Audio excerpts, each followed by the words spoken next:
What is up, everybody? This is RTG, and welcome back to the channel. Today, I am going to give a small, quick how to start tutorial for the game Periphery Online. There isn't much out there about this game, and after I got it and was trying to look some stuff up, I was kind of having a hard time. So I thought to start, we will do more videos, but to start, we are going to just do, okay, how do I even start playing the game? Because the game does not offer a tutorial and it doesn't offer any tips or anything. Now, when you go into the build menu, or into the and go look at like the manual, which is where it kind of lists out a bunch of like everything in the game and what it does. So it's not like you can't reference something to be like, okay, well, what does this do? And it's not like you have to just figure it out. This is a new game. It was just released in April. I believe it was April 10th, and it has mixed reviews right now. And in my opinion, I'm thinking a part of the reason is because there's nothing really out there about it. And when you spawn in, as I mentioned, the game's not holding your hand whatsoever. So I imagine people are playing it for 5 to 10 minutes, get bored of it, don't really understand it, and they just move on with their life. And some people are actually upset about it and they leave a bad review. But it has mixed reviews on Steam right now, and I've actually relatively enjoyed it. I don't think it's a bad game at all. I think a big part of the problem is people just don't know what to do. And if you go on YouTube to look this game up right now, this is the only video you're gonna find. So let me start off by kind of telling you guys a little bit of about the game or just the concept of the game so you kind of get the idea of it. You and a crew of men crash land on a planet. You're lost and you're on your way back to Earth because Earth has been invaded and you need to take control back. Now, there's other people out in this universe or this galaxy that are trying to do the same thing and trying to also stop you. Your goal is to build more influence on the planet that you're on and on the planets that you go to on your way to Earth in order to take full control and be the biggest leader in the galaxy, you could say. So once you have a planet well inhabited and you can start venturing into space and going to another planet and going to another planet, you can eventually make your way to Earth and learn how to properly defend the planets that you currently have. Another thing about this game that I think kind of gives it its edge is the game is constant. It's always online. When you get offline, all of your stuff stays there just like that, and another player can still come to the planet and destroy whatever you got going on, whether you're built up tremendously and you think nobody could ever do it, or you're just one little hut. Now, that hasn't been my experience, and I will get into that a little bit, because I'm going to end up doing multiple different videos. We're going to do a video about all of the buildings. We're going to do a video about all of the vehicles. We're going to do a video about all of the different types of people. So, which I will actually briefly list them here, but they all have different specs and different things that they can do, and there's a little bit more information that can just fit into its own thing. So today we're just going over not even a beginner's guide, it's simply how do you even start playing. Let's cover the basics and start from, point one. So if I highlight a worker here and click on this hammer, this is where we get to our building. And there are 24 different types of buildings that you can build, which all do different things, including creating people, creating vehicles, creating other types of structures like trading posts and things like that.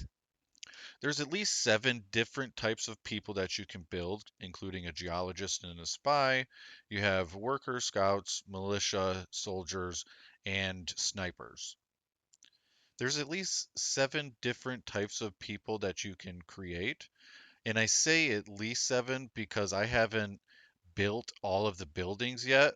Now, everything's unlocked when you start, but everything requires resources, and you're going to have to definitely build up to gather those resources. So you don't even have to have it locked. It doesn't even make sense to have it locked because you're not going to have the resources anyways in the beginning. But for example, the university, you can create the geologist and the spy.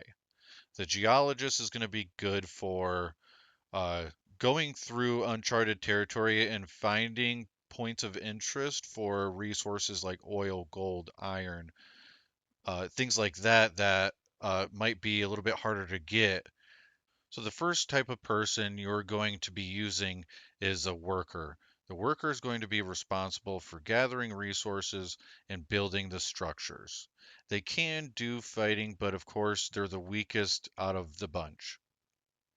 The next type of person you're going to create rather quickly is going to be a scout. This is going to be your first armed type of person that you'll be able to create, and they do become a more of a dispensable type of military person. They're the weaker out of the rest of the military people or the people with the guns. But starting out, this is something you will end up really needing before you actually go and try and kill a tiger or a red spider or a rhino, because those things will take out like 15 workers, even if you had a couple of guns with you. You're going to want almost at least probably 10 scouts before you actually go around killing things. You'll mainly want to avoid the threatening animals. So I'm actually going to briefly go over the building that the scout and the worker, the ones I just talked about, are actually created in. I'm not going to go over the building he's created in, but he's created in the barracks, which you will be able to eventually build. It's not crazy expensive, but this is a militia member, slightly more powerful than the scout. This is your soldier, again, slightly more powerful than the militia, slightly weaker than the next one, which is the sniper. Here's the sniper, again, more powerful, slightly slower. Oh, and I guess I should also clarify the soldier and the sniper are also created in the barracks. And here you have the geologist. As I mentioned, he can go around and he will scan the ground for these resources. And here is the spy. So I will read a little bit of this here just so you can kind of get the idea. The spy disguises himself as another player's worker and can freely pass through any gate of any player if they are in auto mode. Unlike other units, the spy can also enter shallow water. This allows him, for example, to bypass the fence adjacent to the shore and infiltrate the enemy base. In terms of characteristics and appearance, it almost does not differ from the worker. The only difference is that the spy does not have an axe. So as you can see, the spy is a very useful person and can allow you to infiltrate the enemy in a way that they can be totally unaware of. And as you've seen, there's more things that the spy can do, but one of my videos will be about the people specifically and what each one individually does and their stats and everything. So you can look forward to that video. I'm not going to get into all of the details like that on this one. This is the first boat that you'll probably make. This is called the Explorer. And as you can see, you can just take this boat without any people in it and just take it around and uh, just explore and see what is out there. The next boat you'll want to create is this one here. This one will actually transport passengers. It is slightly slower than the Explorer one here, and this Explorer one I should mention will also shoots. So if you bring it up to the shore and there's like a tiger or a spider, and you're just gonna end up bringing like a couple of workers over and don't want to deal with it, you could start shooting them. You can click on it and it'll shoot it and it'll start running away and you're good. But this one is like a passenger transporter vehicle. It's a little slow, but it totally works. It holds like 8 or 9 people or something like that. And the next ship that you'll be able to make, or that you'll want to make probably, is called the Destroyer. It's the first battle vehicle you're going to be able to create, and it's made right here in the shipyard. It's right there, the Destroyer, and then you also have the Dreadnought, which is even bigger, and you have a submarine, and that does go under the water. And one of these ships, I forget which one, I want to say it's the destroyer, will actually can actually plant mines, which are like the only thing I think that can kill a submarine. Don't quote me on that, but I believe that's what I read in the manual. Now, those are all of the ships, but those aren't all of the vehicles. They have a small trailer video, it's like 2 minutes or something. It's pretty much just like gameplay, but there's tanks in there. I'm pretty sure I seen planes. There, as we went over, I'm pretty sure I went over this. As we went over, the spaceport has a bunch of other vehicles too, and there's got to be, pretty sure the workshop or something probably. Well, that one repairs vehicles, but there's other buildings and structures that you can build after building these ones too. But as I mentioned, like the spaceport has a bunch of vehicles I can build, and there's more vehicles out there. I know that there are. I just haven't been able to build everything yet, so that's also why I haven't expanded too much into too many details other than how to start, because I do want to do a video and go into depth about all the people right now, but I also want to make sure I have all of the people like created so I can actually talk about them properly. Because you can you try and look up a worker on Google right now in this game, and it's not going to really tell you much details at all. So my biggest tip for the new people entering into this game, aside from just make sure you're going to take it slow, is, and this is based on my own experience, this is why I died 2 times and my whole crew was wiped out, was because of creatures.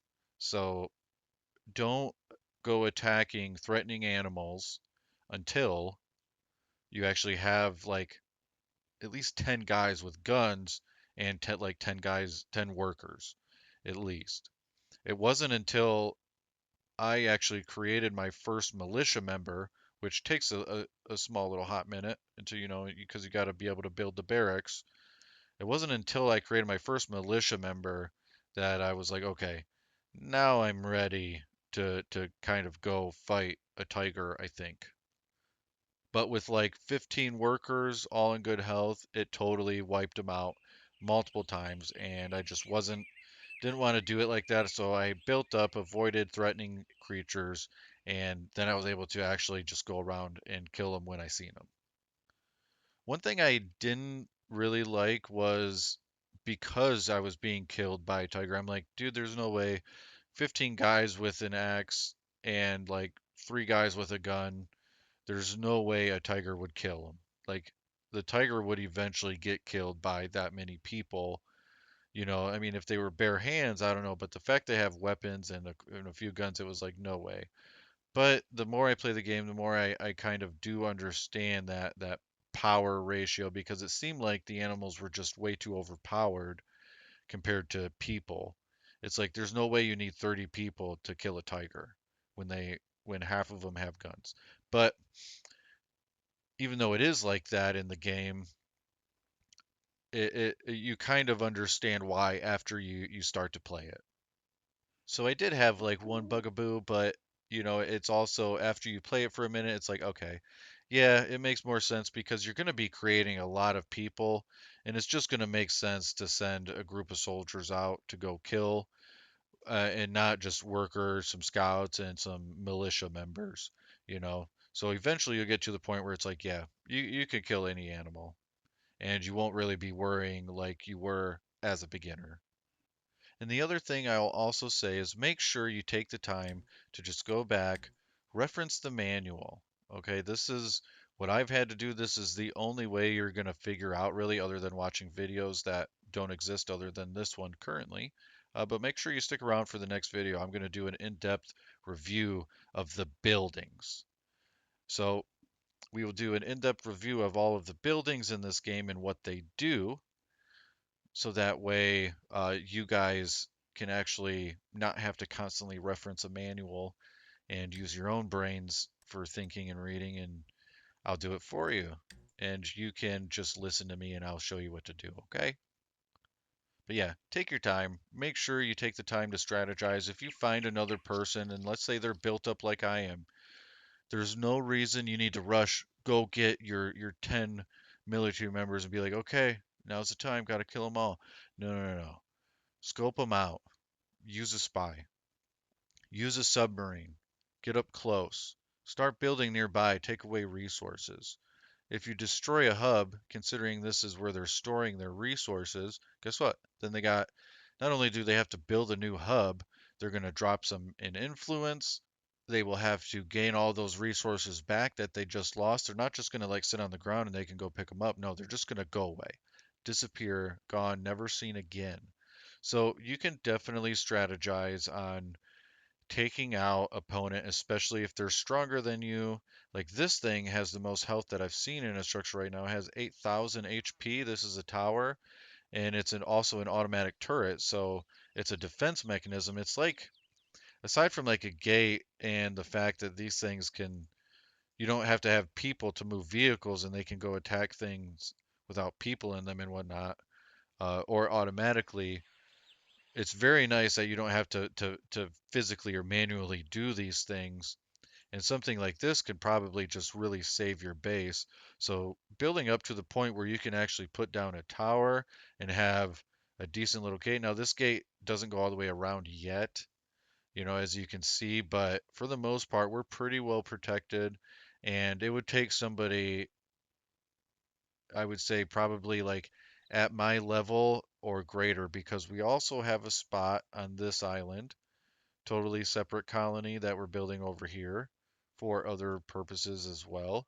And we also have this little colony on this island that we're just building up, and it's just going to stay there. It's just generating some farming resources. It's a place we can go to. It's a hub, so that way it can hopefully keep other players away momentarily. Now, you wouldn't have to build up very much to take this out. You would just need a slightly higher than a small military to actually take this out. But in order to take this out, you're going to be need to be built up some. You might even need to be at the point where you have more than just like a destroyer or a tank. You might actually need a tank or something, because this thing has 8,000 HP. The hub has 2,000. you know. This is like the most important thing in the game. So your tower has significantly more health than even the hub.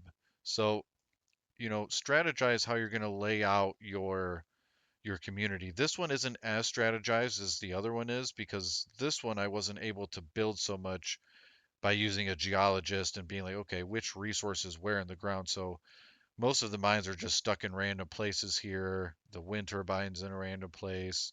You know, the houses are in a few random places, so you can actually even map out your city a bit better and fortify it a bit better than what I have here. So, anyways, let me know what you guys think about the game and if you've played it yet or not. Overall, I think it's a good game. I don't think it quite meets the expectations of the mixed reviews that I've seen. It's definitely it definitely exceeds my expectations based off of reviews. That's for sure. Like I was mentioning in the beginning, I do think the reason for the mixed reviews is because people spend 5 or 10 minutes playing, get bored, realize they don't understand what's going on, think it's a trash game, and then just forget about it, and then they'll leave a review like trash. Um, no, it's definitely not that. I do think there are a few things the developers probably could implement. For instance, like more different types of people, or more different types of building, or different classes of warfare buildings or vehicles, like whatever. Like there are more things the developers could do, but that's just, like it's not like they have to. This is the game that they released. Like as I mentioned, it just came out a month ago. But let me know what you think of the game. I tend to like it. I actually really, really enjoy the concept. I enjoy that this game is continuous. And it gives you, you have you're fighting for a whole galaxy pretty much, and you're building your colonies and your military. You can do your own diplomacy and things like that. It's a very cool concept for a grand strategy game. But don't forget to like and subscribe. And until next time, game on.